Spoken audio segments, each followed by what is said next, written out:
Hi, this is going to be a video where I talk about what I like of character classes in tabletop role-playing games, but also about what other people like about character classes as well, at least in my experience as I have seen it. This is mostly focused on tabletop role-playing games. Some things could apply to video game role-playing games and MMORPGs, and the elements discussed in this video are also more tied with the social experience. Some things could also apply to solo RPGs, but this is about your interactions with other people and their player characters. So character classes are quite fascinating.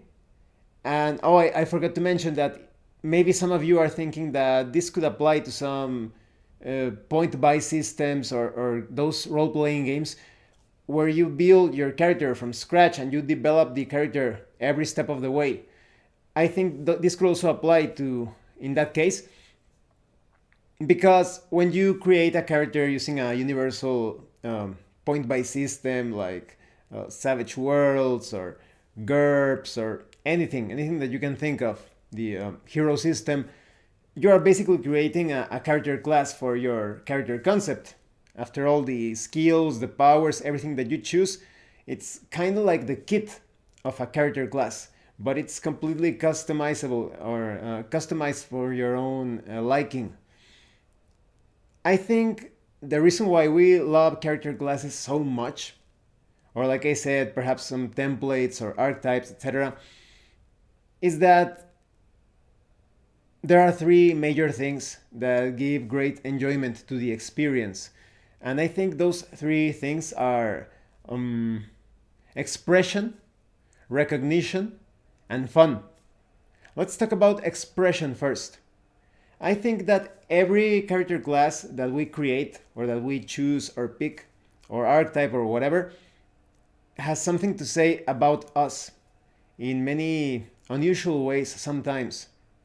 Because the common scenario is that a player sometimes chooses a character class that is very much tied to that person's exterior or the outer appearance or the outer attitude, so to speak.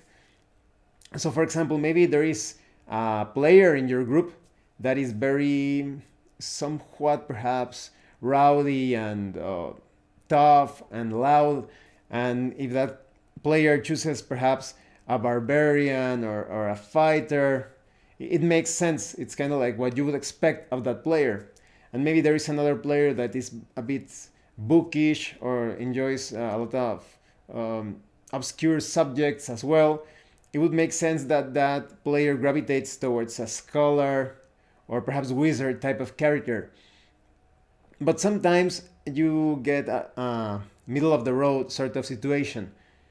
Maybe there is a player that enjoys a lot of the adventure and discovery aspect of role playing games. He likes perhaps magic, but he also likes many roguish maneuvers and tactics and strategies. Maybe he chooses a sort of wizard rogue or perhaps even a fighter wizard rogue sort of character. It could be a mixed class or a class that contains many elements from those different archetypes from the start. But there are also scenarios, this I find quite funny, where the person chooses a character class or character concept completely separate from his or her own persona, the superficial details that we perceive from that person. There could be many different examples, and in my case, I think that there are several, but the one of the most comedic ones was it was I think about 17 years ago, more or less. We had this. She was a friend of a relative. She basically worked at a embassy, and she was famous for her diplomatic skills. She was very calm and always found a way to handle things without conflict most of the time. It was her job, so she had that attitude all the time that she wanted to keep things where everybody was almost always happy or pleased with the outcome of a situation, and she took this attitude everywhere. So she was curious about role playing games, and we invited her to play a game of, I think it was Pathfinder, probably Pathfinder. Mm.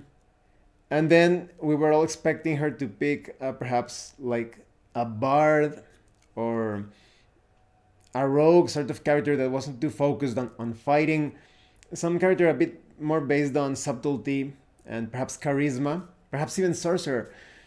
But then she ends up picking a barbarian, a very violent barbarian. She created this character that wanted to fight all the time, wanted to kill all of her enemies, wanted to handle things in the most violent and conflictive way possible. So it was really funny because nobody was expecting that. And we all kind of got the sense that she was kind of using that character class to let it all out, that she was holding many things back in her daily life as she was trying to be diplomatic, and the barbarian was kind of like her channel, her outlet to just release all of that violence, that tension. That's why role-playing games are so healthy. They allow us to explore those aspects of ourselves that it's somewhat difficult at times to express or act in a certain way in real life. You can do this in an imaginary simulated set of encounters, scenarios, adventures with no trouble at all. So it was really funny. We saw that extreme change in her personality and how she was really capable of bringing out that savagery within her. So I really like that aspect of character classes. It expresses so much about us. And I think sometimes as we um, grow up in life and mature as a person, sometimes we even change our preferences, of course, of character classes. So, for example, when I was much younger, I usually moved a bit more towards the paladin, um, monk sort of character class. But usually in recent times, I'm moving more towards berserkers, rangers, but that are a bit more ruthless. So I think that it's really fun that we observe those expressions or unexpected aspects of ourselves when we create a character, picking a certain character class. And sometimes, yes, it could just be a character class with no deeper connection with ourselves, but I always get the feeling that there is a bit of ourselves, an unexplored part that is suddenly coming out. Perhaps it's not even hidden, it's something that is directly connected to us. Of course, there are going to be many cases in which a person is simply acting as he or she acts in normal life. Like maybe there's a musician in real life or an artist, and that person chooses a bard. And maybe there's someone that is usually quite mischievous, and he or she chooses the mountebank or a rogue. So I find that quite fascinating. The second aspect that I was telling you about, or element as to why we enjoy character classes so much, would be a recognition. This has a lot to do with ourselves getting this sense of satisfaction because we do so many things in a role playing game session with a particular character class, and sometimes we are praised or applauded for something that we do. We get that sense of pride, even though it is a fictional thing. What we did in the game has no impact in real life, but it's there in that fictional world, and we still get that sense of fulfillment, or how would you call it, perhaps pride. I think that's why in some role-playing games, when people that are not very stable or mature, they become too hooked up or addicted to those games. You see that all the time, for example, in MMORPGs. They in those video game settings, they get a sense of fulfillment that they cannot find in real life, and that's how they become addicted to that fictional reality. I think that is somewhat dangerous, and it is not the fault of the form of entertainment, but of the person that person needs to pull himself or herself together. but it's still amazing how I've seen it. I experienced it, and I've seen it with my players throughout the years, how they accomplish something and everybody's just like, maybe a character saves the other characters from certain death, from a trap or an obstacle, or in a big fight, the typical character that suddenly starts to roll critical hits all the time, or chooses a very intelligent tactic or use of a spell or a feat or combat ability, and that character saves everyone, and everyone just praises that character as if, or that player, as if they were these incredible heroes in real life. So that's pretty. It's funny and satisfying at the same time. And sometimes you even do not have control over the outcome. That is, maybe you're not doing anything too astute or cunning or intelligent, but you're just getting those lucky rolls, and everybody's kind of like, yeah, cheering you on as if you are actually controlling the dice rolls. I think that in a certain at a certain level, we all feel like we are influencing the die roll with some sort of vibe or energy. So I've seen many times where a character, or a player rather, is getting so many 20s and good rolls, and everybody like, yeah, just cheering that character on, and now that character is the hero of the session. And there are other times that goes the other way around, when you're getting fumbles, constantly rolling ones and twos, and everybody just hates that player. But of course, not in a, it's not real hate, more like, oh no, here goes Bob again, and he's going to make those terrible rolls. Oh no! Or if maybe the thief or the rogue is failing all of his find traps or disarm traps rolls, and they're all like, the members of the party are like, oh no, we're all going to die because Jimmy is making those horrible rolls.